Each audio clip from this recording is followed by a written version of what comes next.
Great 3 படிக்கிற சபரீஷோட அம்மா பேசுகிறேன் நான். இன்றைக்கி ஸ்கில் ப்ராஜெக்ட் பார்க்க வந்தோம். ஸ்கில் ப்ராஜெக்டில் பார்த்தீங்கன்னா கிளாஸ் அப்சர்வேஷன் பண்ணோம். கிளாஸ் அப்சர்வேஷனில் டீச்சர்ஸ் வந்து எப்படின்னா டிவியில் யூஸ் பண்ணி பசங்களுக்கு அவங்க சொல்ல வந்ததை எவ்வளோ கிளியராக சொன்னாங்க அப்படின்றத நாங்கள் நல்லா அப்சர்வ் பண்ணோம். கிளாஸ் அப்சர்வேஷனில் டீச்சரோட பார்ட்டும் ஸ்டூடெண்ட்டோட பார்ட்டும் எக்ஸலண்ட்டாக இருந்தது. ஸோ இதை தான் எதிர்பார்க்குறோம் நாங்கள். ஒரு குழந்தைங்களுக்கு ஒரு கான்செப்டை சொல்லி கொடுக்குறோன்னா அந்த குழந்தைங்களுக்கு அந்த கான்செப்ட் ரீச் ஆகணும். அது நல்லாவே ரீச் ஆச்சு. ஸோ இந்த மெத்தட் ரொம்ப நல்லா இருந்துச்சு. ஸ்கூலில் சூப்பராக ஃபாலோ பண்ணுறாங்க இந்த மெத்தட். ஆஸ் அ பேரண்டாக எனக்கு ரொம்ப சாட்டிஸ்ஃபைடாக இருந்தது இந்த மெத்தட். நெக்ஸ்ட் பார்த்தீங்கன்னா ஸ்கில் ப்ராஜெக்ட். ஸ்கில் ப்ராஜெக்ட் எதை பேஸ் பண்ணி முன்னாடிலாம் பார்த்தோம்னா ஒரு தீம் வச்சு பண்ணுவாங்க. ஸோ இந்த டைம் எப்படி இருந்துச்சுன்னா எக்ஸாம் ரிவிஷனுக்காக அவங்க சப்ஜெக்ட் ஓரியன்டாகவே எல்லா கார்ட்ஸுமே வச்சுருந்தாங்க.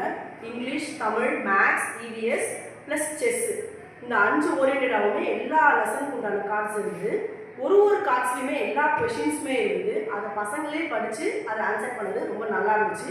எங்களோட பேர்டன் கொஞ்சம் குறைஞ்சிது. பசங்க இவிஎஸ் எல்லா சப்ஜெக்டையுமே படித்ததால ஸோ இந்த பசங்களுக்கு இது எல்லாமே ரீச் ஆச்சு அப்படின்றது எங்களுக்கு தெரிஞ்சுது.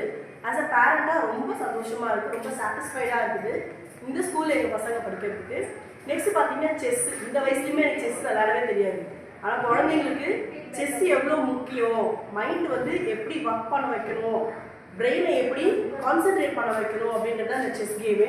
செஸ் கேம் ரொம்ப நல்லா விளையாண்டாங்க பசங்க. அவங்க இந்த ஏஜ் பசங்க விளையாடுறது எங்களுக்கு பார்க்கவே ரொம்ப ஜாலியாக இருந்தது, சாட்டிஸ்ஃபைடாக இருந்தது. ஸோ ஓவரால் ஸ்கில் ப்ராஜெக்ட் பார்த்தீங்கன்னா ரொம்ப நல்லா இருந்துச்சு. Plus extra curricular activities. மற்ற ஸ்கூலில் பார்த்தீங்கன்னா வெறும் எஜுகேஷனை மட்டும்தான் புகட்டணும் அப்படின்னு நினைப்பாங்க. இந்த ஸ்கூலில் மட்டும்தான் கோகரிக்குலர் ஆக்டிவிட்டீஸும் ஈக்குவலாக இருக்கணும், லைஃப் ஸ்கில்ஸும் ஈக்குவலாக இருக்கணும் அப்படின்ட்டு நல்லா பண்ணுறாங்க. எல்லா ஆக்டிவிட்டீஸுமே சூப்பராக இருந்துச்சு. ஆச்சாரியாரை செய்கிறது ரொம்ப ப்ரௌடாக இருக்குது. தேங்க்யூ.